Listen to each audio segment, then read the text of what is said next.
behind the scenes with future country rock blues kings and queens. Discover 'em first with Palm Mash TV.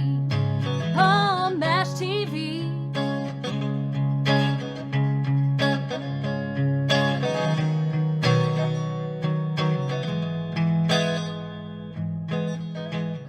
Well, hello there. It's Palm Mash TV time again. Thank you so much for joining us. We got another great interview coming up shortly. But if you haven't already, click that subscribe button and bell below you there, and you're always going to be notified of any new episodes coming your way. And if you want to, leave a comment on the comment section. We'd love to hear from you there. And if you pay attention to the description part, as well as the closing credits at the end of the show, we're going to have contact info for you. So I hope you'll stay tuned for that. From Sellersberg, Pennsylvania today, we have Bunny Barnes, a very awesome artist, and I think you're really going to like her, and we'll get to that in a second, but first here's a quick word from the Caden Gordon Show, so don't go away, we'll be right back right after this. It is Caden from the Caden Gordon Show, today's best country mix. Check out my show at thecadengordonshow.com. Okay, we're back, and with us from Sellersville, Pennsylvania, we have Bunny Barnes with us today. Thanks for joining us, Bunny. Oh, thanks for doing it, Paul. I appreciate you giving the press, the good press. Yeah, no problem. Well, how did it all begin for you? I mean, I'm sure when you were a little girl, you wanted to be an artist. Maybe you fell into it much later. I mean, everyone has their own story, so why don't you tell us your story? Sure. Well, I'll try to keep it at the Reader's Digest version. I started playing when I was 15. My brother taught me guitar, and I just took a little detour. I taught guitar when I was young, but I took a detour. Someone had said to me, "Don't give up your day job," and I knew that they meant, don't depend on music to make a living. And so I took a little detour, and I became a German teacher, and I was actually a middle school German teacher for 37 years. Mm-hmm. But music was always part of my life, and I brought it into the classroom. I played for the kids. We do Puff to Zauberdrachen, lebte am Meer. They had a good time and they loved it. And,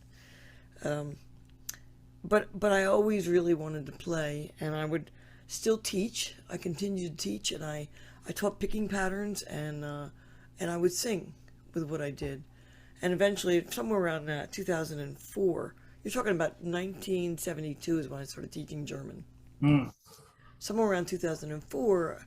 An uncle of mine said, "I think you could really make out well if you went to coffee houses and restaurants and sang and played. Look, you have so many tunes that you could do." And I had a book with thousands of tunes. And so I decided to start, going out to coffee houses and doing it. And so on the weekends, when I came back from teaching, and on the weekends I would go out and play in restaurants and play in wineries. And I really enjoyed doing it. And I decided to make a little CD at that time for my family, and I did. It was 33 songs that I sang and played guitar on. But somewhere around 2006, again, this is what I'm just doing on the weekends, but I'm teaching full time. And I also played for a while. I played drums too. I played in a band, and I was lead singer in a band. So I was doing all of that during this time. I was teaching full-time German. I was playing in a band on the weekends, and I was teaching at nights, teaching guitar at nights. And I and playing also. And I had started in 2004 to play solo. 2006, I had a gig, and I lost my voice. It was like laryngitis, and I went to the doctor, and they gave me prednisone. And sure enough, I went to the gig, and I sang for 4 hours. It was great. But like the minute that gig was over, my throat went dry again, and I lost my voice. So I went to a doctor, and he said, "Oh, you have swollen vocal cords." And I said, "Okay, what do I do?" He said, "Voice rest." So voice rest for a month, which is difficult when you're teaching. But the kids were great. I had really top-notch kids. And, they talked for me. They read things for me. I played CDs, and I wrote on the board a lot. And it was working out. But by December, when my voice did not come back, he said he wanted me to see a doctor down in Center City, Philly, one of these big docs. and they diagnosed a tumor on my vocal cords. Mm. And they took it off in February. And a few months later, the tumor came back on the other side where they had taken it off. And so I had a second surgery. And the doctor broke me up from that surgery and said, it's too big, it's too deep, we can't get it all. You need radiation. But a friend of mine had been reading an article about a doctor at Cleveland Clinic who said that he could cure in 2 to 3 hours with cryosurgery what radiation did in 6 to 7 weeks. So we called Cleveland Clinic and went off to Cleveland Clinic, and he did surgery on me, and he took off the rest of what he could see. That was in August of 2007. First one was in February 2007, second in May, third one in August. By November, it had come back again. And the doctor in Cleveland was moving to New York, and he had given up his hospital surgery time, his surgery room time. And he said, I can't do it. You need to go back to her. It's too fast growing. You can't do this. So I went back to her in like November, December, and she did another surgery and took off more what she could see. And he moved to New York. And I was beside myself. I wasn't allowed to talk. I wasn't allowed to speak. Any kind of whistling, no whisper, nothing. It was just complete silence. I was writing notes. I was snapping for signals, like once for yes, two for no. It was impossible. I would type a lot. I had a program on my computer that would, translate what I was saying. I'd type it and it would speak for me. But I was out of my mind because my life, this guitar, I couldn't do this anymore. It had taken, I was a first soprano soloist when I was in college in a community college concert chorale. I had a 2.5 octave range, and I couldn't do this anymore. I couldn't sing anymore. And I was ready to take my guitar and smash it against the nearest tree because I couldn't follow my dream. And the only thing I could do that wouldn't make me so depressed out of my gourd, because if I watched singers, I'd just cry. I mean, I was so depressed because I couldn't do that anymore. And the one person that I could watch that made me happy was Tommy Emmanuel. He's happy when he plays, and he doesn't really sing. And it's like his guitar is singing for him. And I don't know what drew me to do this, but I wrote Tommy a long letter, and I included my business card and a picture of me on my last gig with a microphone and the guitar, and I sent it to him. And in fact, it was this picture.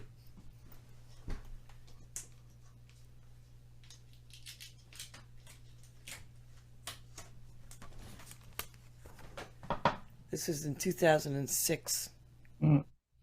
Had my microphone and my guitar, and it was the last gig that I played. And I wrote him a letter. I included that in my business card.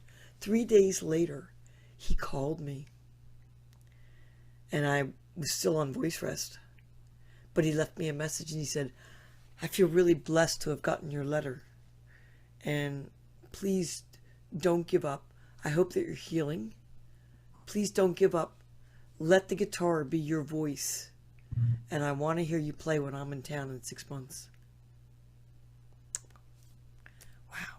Tommy Emmanuel is called me and asked me to do this. I got to do it. And my husband, Stephen, my husband passed last July, which has been really devastating for me. But he had bought me a CD, a DVD, a learning DVD of Tommy's. And I started learning his tunes. And he was good to his word when he came to town that following June. He gave me like 45 minutes of his time before the show back in the green room. And we sat down and he listened to me play. And I was talking by then. I still wasn't singing, but he listened to me play the Blue Moon of his arrangement that I had learned. And I had learned his arrangement of And So It Goes. And he said to me, Bunny, I've heard a lot of people play my arrangement of And So It Goes, but I've never heard anybody do it as well as that. And I said, you wouldn't just josh a girl, would you? He said, I will never josh you. And I knew that he was like a friend for life. I mean, this man he had the heart of gold, such a kind man, and would give you the shirt off his back, and spent this time without asking for anything. And I played him a couple of my arrangements. He said, it's really good. And then he would show me, like, I would do something in Blue Moon, and he said, well, that's okay. You can do it that way, but I would do it this way. And he'd show me his way, and everything was on tape. I had the custodian at the theater tape it. So everything was on tape, and I could go back and listen to it. And I said, I want to study with you. He said, well, my classes are filled up right now. He was teaching at Fur Peace Ranch. And but he said, you could come to CAS. CAS is the Chet Atkins Appreciation Society convention. And I said, well, great, I'll do that, because he was performing there. So I went, and the following year, I went to his first class at Fur Peace Ranch. And it was just amazing and eye-opening. And it was 2009. I was starting to play gigs out again. And bam, the cancer came back on the other side. And I had to go have another surgery. I went to New York this time. And that doctor, the same doctor, Dr. Marshall Strom, did that surgery. And then he said, you're good. Like, it'll never come back. I said, well, if you don't mind, I'll get checked each year anyway. And he said, it's up to you. It's fine. So, yeah, he did another surgery. But by that point, like, I was convinced and determined that I was going to be an instrumental guitarist. Because the range that I had was only 5 notes, and I couldn't sing any of the songs that I used to sing. And so I just decided that I'm going to let the guitar be my voice now, and became an instrumental guitarist. And I started playing in restaurants and little coffee shops, and I did that for a very long time. And I've been doing it since 2009. I've been playing instrumental. 2011, I retired from teaching German. And then I always wanted to make a CD of my instrumentals. So I'd been going to CAS every year. In 2020, they actually asked me to come play at CAS. It's quite an honor to be on those stages with all those great artists. And in 2020 is when I had started making this CD, and then everything shut down. And my career just ended because all these musicians are sitting around now with no gigs. And so I started doing a live stream. Oh. And I do a live stream. I just finished my live stream. I do one. It's not every Friday now, but it was every Friday. At the time, I called it 2 for Friday at 4. And today I just did my 4 for Friday at 4, because I've expanded it a little bit now. And I don't play every Friday now because gigs have opened up again, and there are Fridays when I'm playing, or Fridays when I'm studying at guitar camps. And I go to Tommy's camps. I go to Martin Taylor's. I go to Rocky Mountain Guitar Camp. And just the studying is just essential. I study with Muriel Anderson, John Knowles, Martin Taylor, Brooks Robertson. There are just so many. Lawrence Juber. Just so many brilliant guitarists that have given me the chance to improve and put my money where my fingers are, so to speak. And so I still wanted to make the CD though, and by 2022 things had started to open up, and so I did make a CD. This is it goes like it goes. Okay. And actually, I got so many people that were saying, I don't own a CD player anymore, so I put it out in digital form. You can also download it on Spotify. You can get it on Bandcamp. You can get this in Bandcamp form. This, however, that has a photo gallery. It's USB drive. You can put it in your car. You can put it in your computer, and you can see a whole photo gallery. Photos by Jan Anderson. Jan Anderson is the one who did the cover photo. That was at a Tommy camp, Tommy Fest. And Richard Smith, another one I've learned from, is on this album with me. He does 2 of the cuts with me. And there are also videos on this that you can watch. Videos from Cass of some of the songs that are on here. And I took it to Cass to give to Tommy in 2022, and I said, if you'd listen to this, I think, I'd be grateful if you give me any feedback. He said, I can tell you right now, like, just keep doing what you're doing. You're great. You just keep doing it. And I thought, he's not even going to listen. He's just going to put it in his case or whatever. The next day when I came into Cass, he was signing something, and he caught me out of the corner of his eye, and he turned around, he dropped what he was doing, he turned around and goes, Bunny, that CD is great. He said, it's really, really good. He said, your variety, your arrangements, the production, who was your engineer? Yeah, he said, everything about it is really, really good. And that night in the hall where he was performing at Cass, he stopped, and before he played one tune, and he said, I have to tell you, my friend Bunny Barnes is sitting down here in front, and she just produced her own album. And he said, it's really, really good, Bunny. And that night, I sold 51 copies. And a bunch of people from the National Thumb Pickers Hall of Fame bought it as well. Eddie Pennington, for one. Eddie is just a phenomenal guitarist. I idolize him. He's amazing. Merle Travis stuff that just can't be beat. And a lot of those people bought the CD, and later that year, I think it was September, I was at Tommy Emmanuel's camp, and I got a phone call from Joe Hudson, who runs the Hall of Fame. And he said, I got some news for you. I said, what's that? He said, your album just won Album of the Year from the National Thumb Pickers Hall of Fame for 2022. I said, you're kidding. He said, no, I wouldn't kid about that. He said, it's going to be inducted in October. And I couldn't even be, I had a wedding I was playing for a former student that I had committed to 2 years prior. I couldn't say no to that kid. I mean, I've played 6 student weddings since I retired. And it's such an honor for me that these kids that I taught, who are maybe now in their 30s and 40s, want me to play at their wedding. I couldn't say no. So Tommy, Emmanuel, and John Knowles accepted my award for me. There goes my kitten. It's going, Mom, when are you going to pay attention to me? That's Miss Wiggles. I saw that Linda Marks had her kitten up there. I wouldn't torture her like that. But anyway, yeah, I didn't make the service, but I went back the next year and performed in front of the audience for the National Thumb Pickers Hall of Fame. And the thing that blew my mind most about this award was that there are 320 members of the board who vote on the different awards: the Thumb Pick of the Year, Deceased Thumb Picker of the Year, Biggest Fan of the Year, all different kinds of awards. And the award for Album of the Year is a handwrite.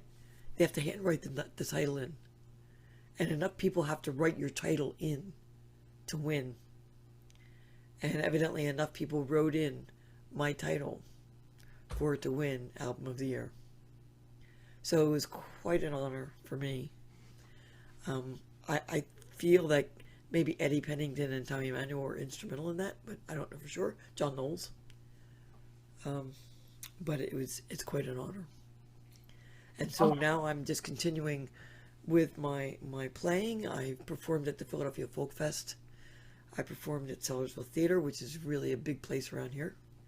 It's a 327 seat theater. I'm a member of MAC, which is the Music Artists Cooperative, which is a branch of the Philadelphia Folk Song Society. And I'm hoping that I'll get to play again this year. and doing some songwriting now. All the tunes on this CD are all covers.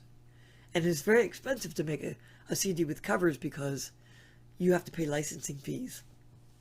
And so I decided when I make my next CD, it's all going to be originals. So I recently did a show down in Philly for the Music Artists Cooperative. That was all, and Philly, it's the Philly Songwriters in the Round with Aaron Nathans. And yeah, I just performed there and I did 5 of my originals. So I'm getting back in the studio to make a CD with all my originals now. Mm. But the one that's near and dear to me is this, because I never ever expected in that amount of time, starting to play in 2009. I mean, not starting to play instrumentals in 2009, to have an award-winning album in, what is that, 13 years? I don't know. I can't even do the math. 22 from 2009. That's just amazing. So I'm very proud of it, and I hope that the world goes to find it. Yeah, I agree with you there. Yeah, that was a great story too. Thank you. Tell us a little bit about the websites that you can go to. I mean, I'm sure it's bunnybarnes.com maybe. It is bunnybarnes.com. Yep, you got it. And there are different paid tabs on there. You can go to the appearance page if you're local to the Philadelphia area, Bucks and Montgomery County. I'm playing at a lot of the wineries and restaurants in this area. I still do that.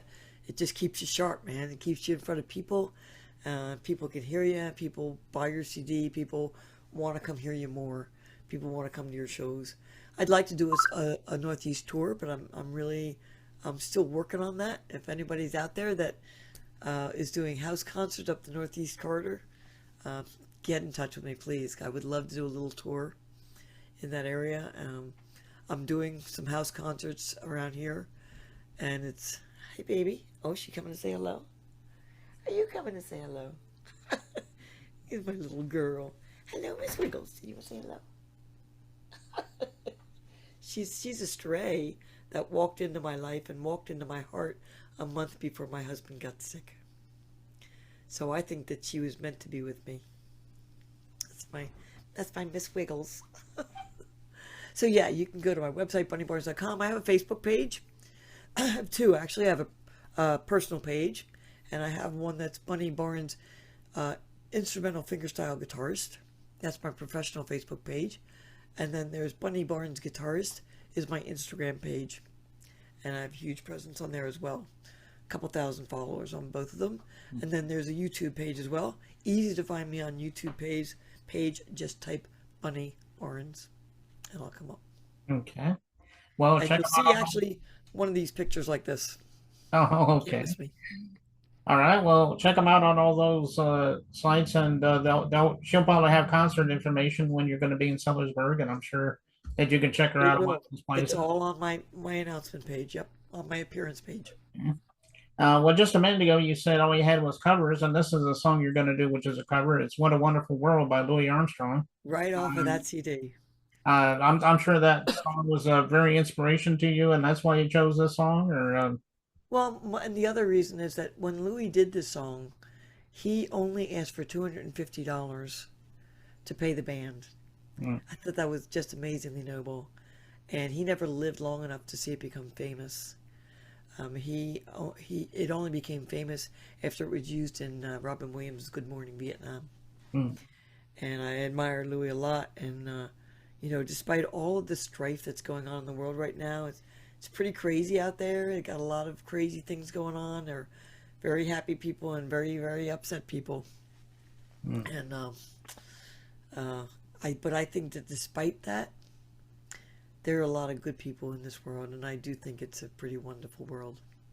Any day with my toes on, like I said, I lost my husband last year in July, and it's been a very emotional year for me.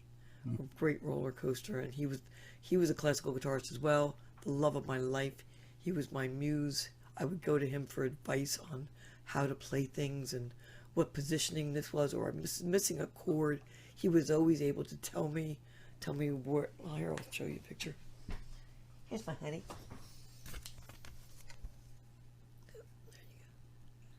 Oh, okay. That's my honey. That's Steven. Oh, And okay. he was my soulmate, my muse, and I miss him greatly. But I still feel right now that, any day with my toes on this side of the grass is a good day. In fact, tomorrow is my 74th birthday. Mm. So I think it's a pretty wonderful world when you can say that. Oh, okay. All right. Well, we're And gonna. thank you, Paul, for doing these interviews. Yes. Well, thank you so much. Everybody loves the show, and I'm proud to do this for people like you. Thank you. And we're going to get right to that video in a second. But again, thank you so much, Bunny, for coming on. We'd love to have you back again sometime if you'd like to come back. I'd love to. Thank you. Okay. And now here it is, What a Wonderful World by Bunny Barnes. It begins right now.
Thank you so very much. Thank you.